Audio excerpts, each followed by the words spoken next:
오늘 성경에 등장한 히스기야 왕은 정말 이스라엘 역사성에서 오래간만에 선한 왕으로 등장하는 분입니다. 하나님으로부터 전무후무한 왕으로 평가받았던 왕이 히스기야 왕입니다. 그런데 이분에게도 환난과 징벌과 모욕의 날이 생겼다 하는 겁니다. 예수 잘 믿는 사람한테는 환난과 징벌과 모욕의 날이 생기지 않는 것이 아니다 하는 겁니다. 예수 잘 믿는 사람, 예수님도 얼마나 고난을 당했습니까? 그리고 예수 잘 믿는 사도들과 제자들을 보십시오. 얼마나 많은 고난과 환난을 당했습니까?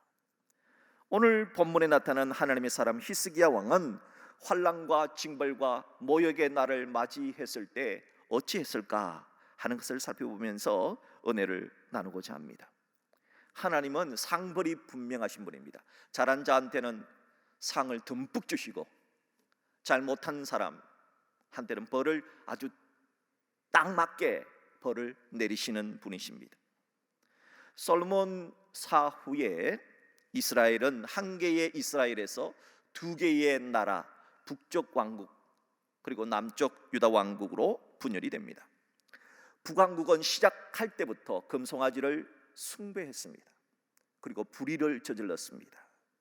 이 일로 말미암아 주전 722년 BC 722년에 아시리아 대제국에 의해서 멸망을 당하게 됩니다. 북이스라엘을 멸망시켰던 아시리아 대제국은 어떤 나라인가?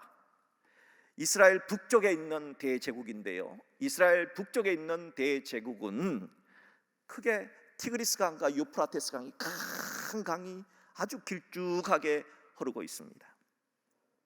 그런데 이 두 강 사이를 소위 말하는 메소포타미아라고 말합니다. 메소포타미아, 두 강 사이에 있다 해서 이 메소포타미아가 바로 고대 근동의 바로 주인이 항상 이곳에서 태어났습니다.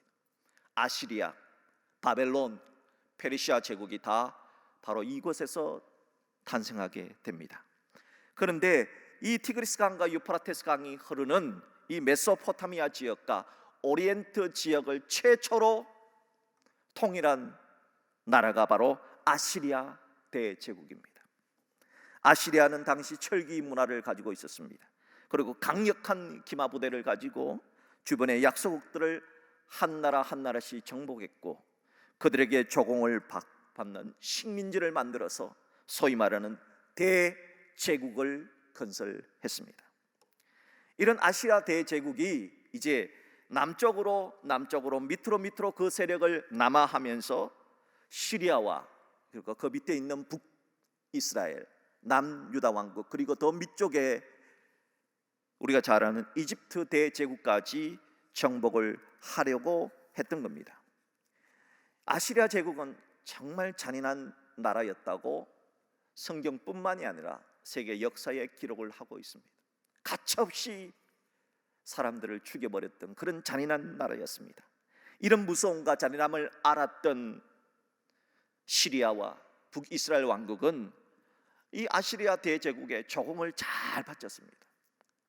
역사 속에 등장했던 대제국은 조공만 잘 바치면은, 소위 말하면 세금만 잘 바치면은 대부분 그 나라의 정치, 종교, 문화의 자치권을 주었습니다. 그러나 바치던 조공을 바치지 않는다든지 세금을 제대로 바치지 않으면은 가차없이 대제국은 군대를 이끌고 그 나라를 멸망시켜 버렸던 것이 바로 대제국의 모습이었습니다. 북왕국 이스라엘은 계속해서 아시리아 대제국에게 조공을 다 바쳤습니다. 그런데 이스라엘 왕 베가 왕 때 조공을 바치지 않습니다. 그 이유는 이집트가 우리를 도와줄 것이다. 이집트는 아시리아 저놈들이 눈에 가시였습니다. 그래서 이집트가 이번엔 도와줄 거다 생각하고 큰 마음을 먹고 조공을 바치지 않았습니다.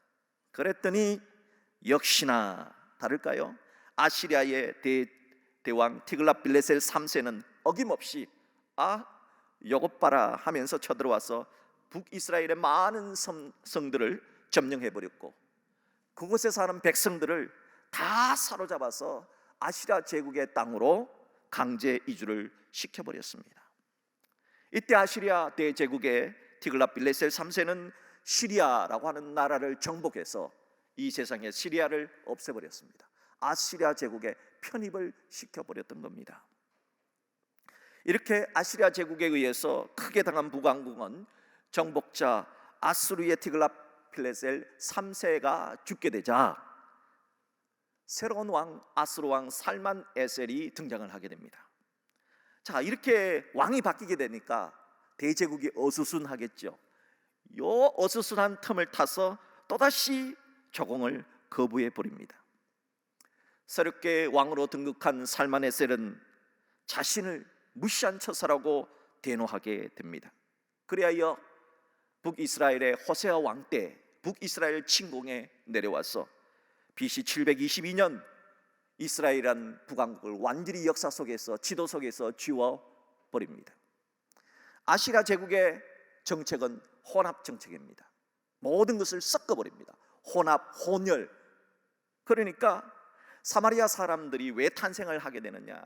북이스라엘 사람들을 아수라로 강제 이주를 시키고 아수르 사람들을 이 북이스라엘로 강제 이주시켜서 그리고 강제로 국제 결혼을 시켜버린 겁니다. 그러면 혼혈아가 태어나겠죠. 그러면은 자신은 이스라엘 사람도 아니고 자신은 아수르 사람도 아니죠. 그렇게 해서 혼혈을 만들어 버리는 겁니다. 이것이 바로 아수르 제국의 혼혈 정책입니다. 아수르 제국은 자기 아수르 사람들하고 믹스를 시키는 것이 아니고 자기들이 정복한 나라의 사람과 또 다른 정복한 사람을 결혼을 시켜서 그러니까 제3등 하류 민족으로 만들어 버렸던 겁니다. 자, 그래서 사마리아 사람이 탄생을 하게 된 배경이 여기에 있습니다. 사마리아 사람들은 그래서 혼혈이다.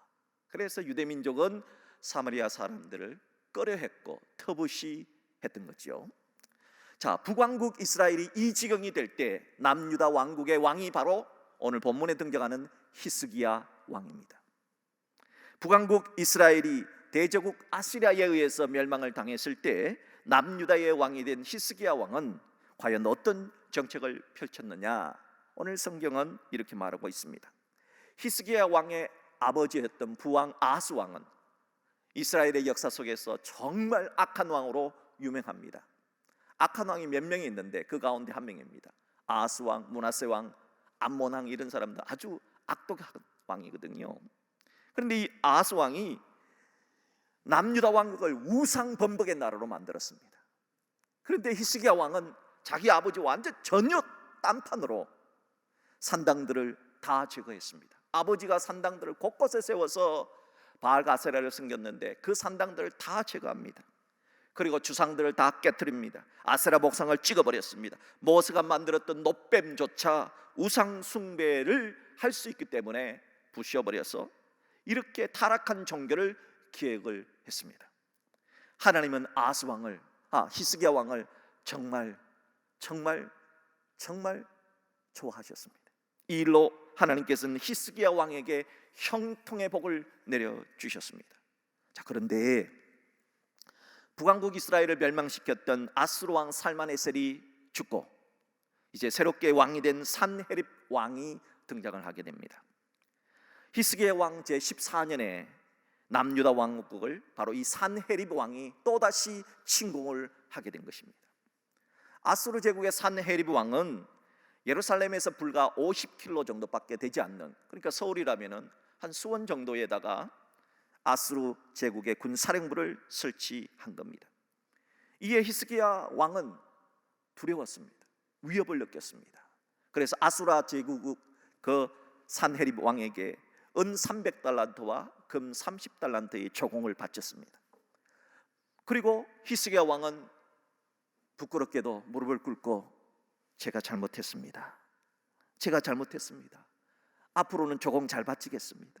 용서해 주십시오 라고 하는 모욕적인 항복을 했습니다. 보통 이러면은 대제국은 조공을 받고 항복을 받고 돌아갔습니다. 그런데 아수르 왕 산헤립은 돈은 돈대로 받고 항복은 항복대로 받고 돌아가지 않는 겁니다.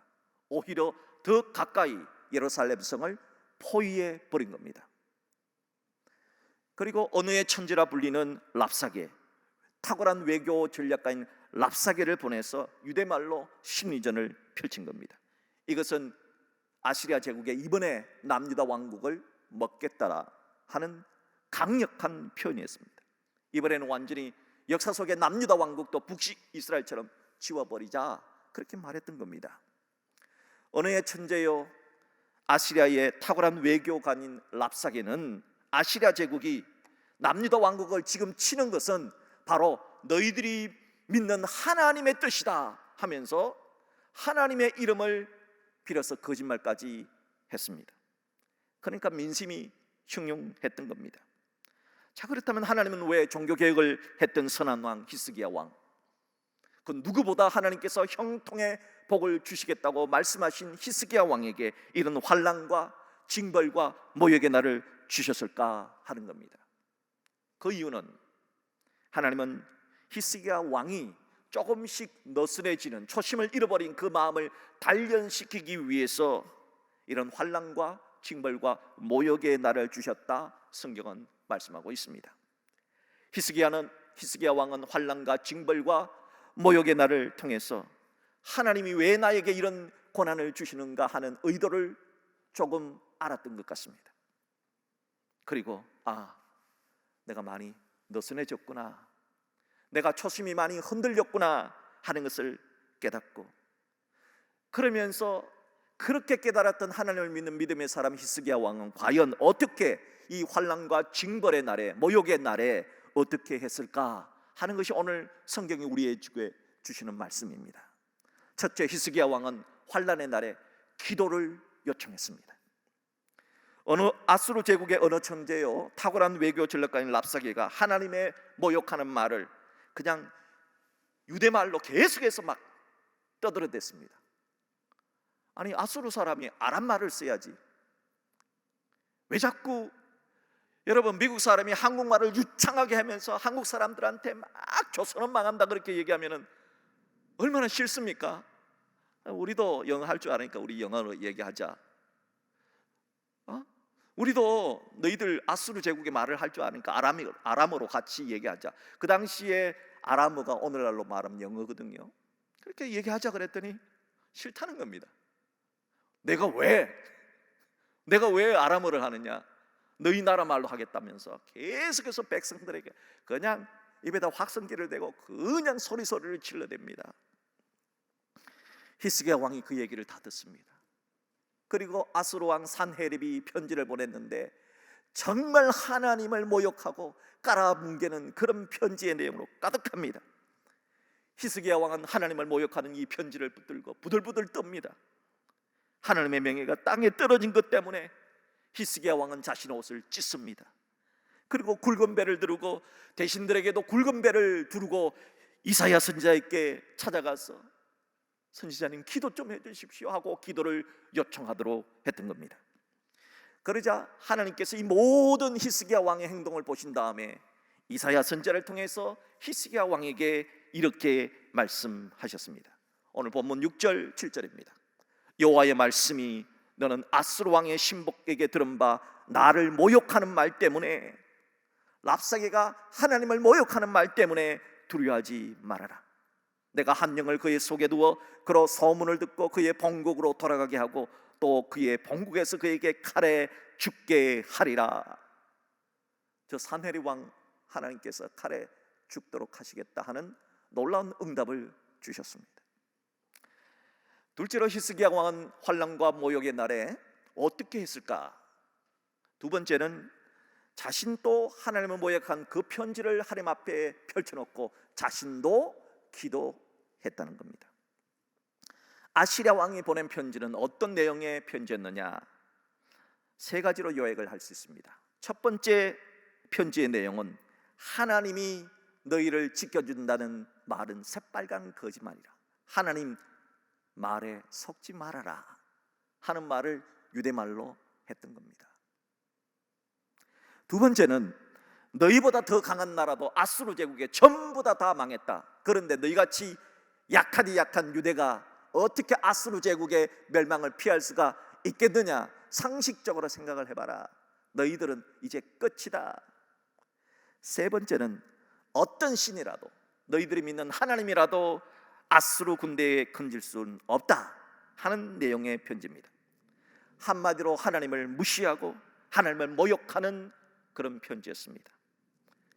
좀 외람된 말이지만 집에서 키우는 개도 자신의 주인이 누군가에게 모욕을 당하고 수치를 당하고 두들겨 맞으면은 자신이 집에서 키우는 개도 가만히 있지 않습니다. 자신의 생명을 바쳐서라도 주인을 지키는 것이 개입니다. 하물며 우리는 어떻습니까? 우리 주인이신 하나님이 지금 욕을 먹고 있다면, 하나님이 지금 수치를 당하고 있다면 어떻게 해야 하는 것이 마땅한 것이겠습니까? 어떤 목사님이 누군가 하나님을 모독하는 기사를 신문에 실자 그날 신문을 펴놓고 기도했다 하는 이야기를 우리가 심심찮게 듣지 않습니까? 저도 제가 알고 있는 목사님 가운데 신문 들고 여기 새벽기도 올라가가지고 기도하시는 목사님을 많이 만나봤어요. 오늘은 무슨 신문 들고 올라가서 펴놓고 기도하셨습니까? 그랬더니 이것 봐라 이거, 응? 하면서 무슨 신문에 교회를 비난하고 뭐 개독교부터 시작해가지고 그런 말을 들을 때 좋은 교회도 많이 있잖아요, 그죠? 좋은 목사도 많이 있잖아요. 기독교가 잘했다는 건 아닙니다. 잘못한 교회도 많아요. 그러나 마치 모든 교회가, 모든 목사가 타락한 것처럼 잘못된 것들로 그렇게 하니까 이 목사님이 너무 견딜 수가 없다는 거예요. 여러분은 어떻습니까?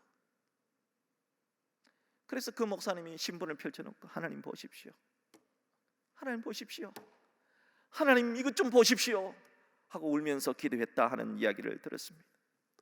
히스기야 왕도 하나님을 모독하는 이 편지를 들고 성전문으로 들어갔습니다. 그리고 이 편지를 펴놓고 하나님께 울면서 기도했습니다. 히스기야 왕은 이사야 선지자에게만 기도 부탁을 한 게 아닙니다. 많은 사람들은 기도 부탁만 하고 자기는 기도 안 하는 사람이 있습니다. 목사님 기도해 주세요 하고 자기는 기도 안 해요. 그건 잘못이죠. 그건 바람직한 기도의 모습이 아닙니다. 우리는 누군가에게 기도 부탁을 하는 것이 좋습니다. 그러나 본인도 기도해야 하는 겁니다. 자, 그렇다면 오늘 본문 14절, 15절 전반절을 보십시오. 히스기야 왕이 어떻게 기도하는가? 14절입니다. 히스기야가 사자의 손에서 편지를 받아보고, 이 편지의 내용은 전부 다 하나님을 모욕하는 편지였습니다. 여호와의 성전에 올라가서 히스기야가 그 편지를 여호와 앞에 펴놓고, 마치 신문을 펴놓듯이 펴놓고 그 앞에서 히스기야가 기도하여 이르되. 여러분, 우리는 누군가에게 환난을 당했을 때, 환난과 핍박과 모욕의 날에 누군가에게 나 좀 기도해 주세요, 나 좀 기도해 주세요 하는 기도 요청을 해야 합니다. 여러분들도 기도 요청하십시오.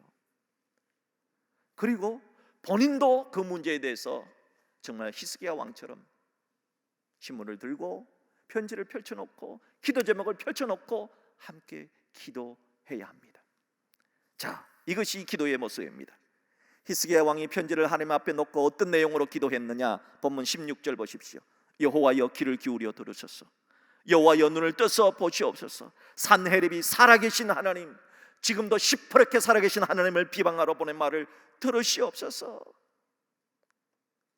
하나님은 보고 계시고 하나님은 다 듣고 계십니다. 하나님은 돌이나 사람의 손으로 만들어진 그런 우상들과는 다릅니다. 그런데 산헤립 왕은 마치 하나님을 금이나 은이나 돌이나 나무로 만든 우상과 똑같은 신으로 취급을 했던 겁니다. 하나님은 그렇지 않다는 겁니다. 하나님은 보시고 들으시는 하나님이다.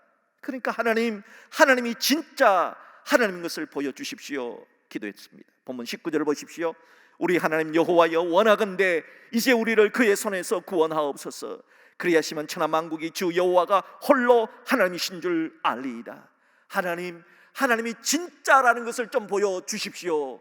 그렇게 기도했던 것입니다. 하나님은 환난과 징벌과 모욕의 날에 이사야 선지자에게 기도 요청을 하고, 그리고 정말 애달픈 심정으로 편지를 앞에 놓고 기도한 히스기야 왕에게 어떻게 응답해 주셨을까요? 먼저 하나님은 아시리아 제국의 교만한 산헤립 왕에게 이렇게 말씀하셨습니다. 하나님이 산헤립 왕을 저주하십니다. 본문 22절 보십시오. 내가 누구를 꾸짖었으며 비방하였느냐? 누구를 향하여 소리를 높였으며 눈을 높이 떴느냐? 이스라엘의 거룩한 자에게 그리하였도다. 산헤립 왕에게 하나님 말씀하십니다. 산헤립, 너 지금 누구한테 눈을 부릅떴느냐? 너 지금 누구한테 소리를 질렀느냐? 아시리아 제국이 강대국이 된 것이 아시리아 제국이 잘나고 산헤립 내가 잘나서 그런 줄 아느냐? 아니다. 하나님께서 진노의 막대기로 쓰려고 아수르 제국을 강대국이 되게 하셨다. 그런데 감히 너희들이 하나님을, 아시리아를 강대국 되게 하신 하나님을 꾸짖고 비방하다니, 소리를 지르고 눈을 치켜들다니, 얼마나 너희들이 교만하냐? 하나님께서 산헤립 왕에게 말씀하셨습니다. 분수도 모르고 교만을 떤 아시리아 왕에게 하나님이 어떻게 하셨을까요? 파격적입니다. 본문 28절을 보십시오. 내가 내게 향한 분노와 내 교만한 말이 내 귀에 들렸도다. 하나님 다 들었다는 겁니다. 그러므로 내가 갈고리로 내 코에 꿰고 재갈을 내 입에 물려 너를 옳은 길로 끌어 돌이키리라. 본문 35절 내려갑니다. 이거는 역사 속에 있었던 기록입니다. 본문 35절. 이 밤에 여호와의 사자가 나와서 아수르 진영에서 군사 18만 5천 명을 친지라. 아침에 일찍이 일어나 보니 다 성장이 되었더라. 하룻밤에 하나님은 아수르의 대군 18만 5천 명을 다 성장이 되게 하셨다 하는 겁니다. 이 사건이 얼마나 유명했는지 당시의 역사가 헤로도투스는 이렇게 기록을 했습니다. 쥐로 인한 페스트로 예루살렘을 포위한 아수르 군대 18만 5천이 전사했다. 유대인 역사가였던 요세푸스도 아수르 대제국이 이 전쟁에서 힘을 잃어서 대제국이 이제 바벨론으로 넘어가게 된 계기가 되었다는 것을 기록하면서 이렇게 기록을 했습니다. 역사가 요세푸스의 기록입니다. 쥐떼로 인한 전염병으로 예루살렘을 포위한 아수르 군대 18만 5천 명이 전사했다.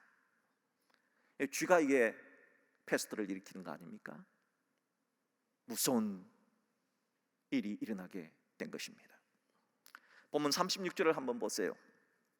그 교만한 아수르 왕 산헤립이 대군 18만 5천 명이 죽었습니다.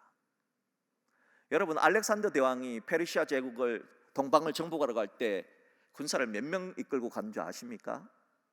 5만입니다. 5만. 지금 우리는 뭐 5만, 10만 이렇게 별거 아니죠. 그 당시의 인구는요, 지금하고는 달라요. 그 당시에 세계적인 최고의 도시가 100만의 인구를 자랑하는 로마 대제국이, 로마시가 100만이니까 요즘은 뭐 우리나라 서울만 해도 1000만 아닙니까? 방콕만 해도 1500만에서 2000만 아닙니까? 여러분, 그런데 그 당시에 이 18만 5천 명이라고 하는 군사는 어마어마한 숫자입니다. 이 어마어마한 숫자가 한 방에 하룻밤에 전부 다 성장이 되었으니까 아수르 대제국의 정예 부대가 전부 다 전염병 페스트로 인해서 다 죽게 되니까 아수르 왕 산헤립이 겨우겨우 떠나서 돌아가서 니느웨에 거주하게 됩니다. 자, 그런데요, 아수르의 수도 니느웨로 돌아갔지만 하지만 37절을 보세요. 그가 산헤립 왕이 그의 신 니스록의 신전에서 경배할 때에 아드람멜렉과 사레셀은 모두 다 산헤립 왕의 아들들입니다. 산헤립 왕은 아들이 많이 있었는데 그 아들들 가운데 불만을 품었던 아드람멜렉과 사레셀 두 아들이 그를 칼로 쳐서 죽이고 아라랏 땅으로 그들이 도망하며 또 다른 그의 아들 에살핫돈이 대신하여 왕이 되니라. 이 일로 인해서 유다 왕국은 고대 근동에서 유명한 나라가 됩니다. 아니 어떻게 저렇게 조그만 유다 왕국이 그 거대한 아시리아 대군 18만 5천 명을 물리쳤단 말인가 하는 소문이 그냥 고대 근동 오리엔트 지역에 삽시간에 펼쳐지기 시작했습니다. 그러므로 히스기야 왕 시대에 태평성대가 이루어지게 된 것입니다. 정말 놀라운 역사가 아닙니까? 언젠가 이스라엘 문화전을 한다 그래서 저기 예술의 전당에서 이스라엘의 문화전 해가지고 이스라엘 박물관에 있는 것이 한번 전시가 된 적이 있어요. 그때 제가 눈여겨 본 것이 있습니다. 바로 18만 5천 명을 죽였다는 천사의 모형이 전시되어 있다 그래서 제가 그거 보려고 거기를 갔습니다. 가는데요, 천사가 나는 굉장히 크고 이렇게 화려하게 생길 줄 알았어요. 그런데 진짜 요만하게, 천사가 요거보다 더 적게 만들어 놨어요. 한 요만하게. 그거를 이렇게 무슨 보안 시스템 해가지고 이렇게 해가지고 딱 이렇게 해놨어요. 이게 이렇게 조그만한 천사가 근데 그 밑에 써놨습니다. 히브리 말로 이 열왕기하 19장 의 말씀을 그날 밤에 18만 5천 명이 죽었더라. 천사를 보내서 그 기록이 이렇게 돼 있더라고요. 그래서 하나님이 진짜 놀랍게 역사하셨구나. 그 당시의 역사가들도 이 사건을 다 기록할 정도고 우리가 잘 아는 헤로도투스 그리고 요세푸스 그리고 이스라엘 박물관까지 기록을 할 정도니까 얼마나 유명한 사건인가 하는 것을 알 수가 있습니다. 하나님이 이렇게 히스기야 왕에게 해주신 이유가 뭘까요? 본문 34절을 보십시오. 내가 나와 나의 종 다윗을 위하여 이 성을 보호하여 구원하리라. 핵심은 하나님과 하나님의 종을 위하여입니다. 하나님과 하나님의 종을 위하여 내가 이 일을 행하리라 하시는 겁니다. 사랑하는 성도 여러분, 하나님은 지금도 하나님의 종을 위하여 싸우십니다. 일하십니다. 지금도 하나님 모욕하는 자들과 싸우십니다. 그러므로 오늘 성경은 환난과 핍박과 모욕을 나를 맞았을 때 우리 예수 믿는 자들은 어떻게 해야 하는가? 한숨 쉬고 울고 불고 절망해야 하는가? 아니라는 겁니다. 믿음의 사람들은 환난과 징벌과 모욕의 날을 맞았을 때 기도를 요청하고 그리고 기도하는 것이다. 그것을 가르쳐주고 있습니다.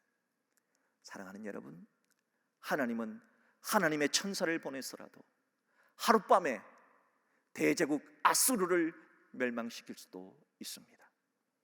그러므로 우리 앞에 어떤 환난과 핍박과 징벌과 모욕의 날이 다가올지라도 하나님을 신뢰하고 하나님께 기도하는 우리가 될 수 있기를 주의 이름으로 축복합니다. 하나님은 지금도 우리를 위해서 싸우십니다. 하나님은 지금도 여러분을 위해서 싸우신다는 믿음을 가지시고 낭망하지 마시고 승리하시는 우리 모두가 될 수 있기를 주의 이름으로 축복합니다. 축복합니다.